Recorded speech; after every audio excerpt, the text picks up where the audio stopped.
இறை வார்த்தை லூக்கா நற்செய்தி பிரிவு 1 இறை சொற்றொடர்கள் 39 முதல் 56 முடிய.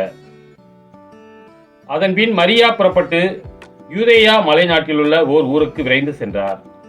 அவர் சக்கரியாவின் வீட்டை அடைந்து எலிசபெத்தை வாழ்த்தினார்.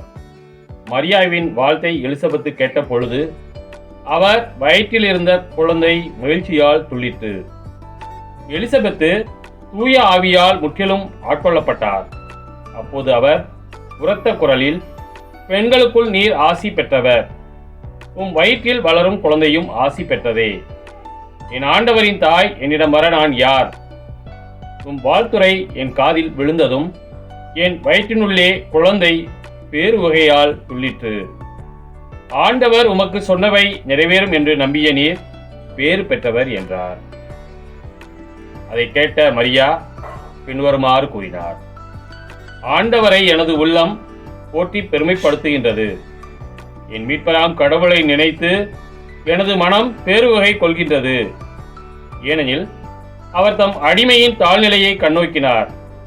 இது முதல் எல்லா தலைமுறையினரும் என்னை பேறு பெற்றவர் என்பர்.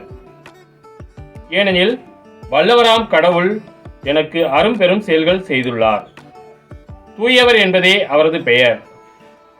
அவருக்கு அஞ்சி நடப்போருக்கு தலைமுறை தலைமுறையாய் அவர் இரக்கம் காட்டி வருகிறார். அவர் தம் தோள் வலிமையை காட்டியுள்ளார். உள்ளத்தில் செருக்குடன் சிந்திப்போரை சிதறடித்து வருகிறார்.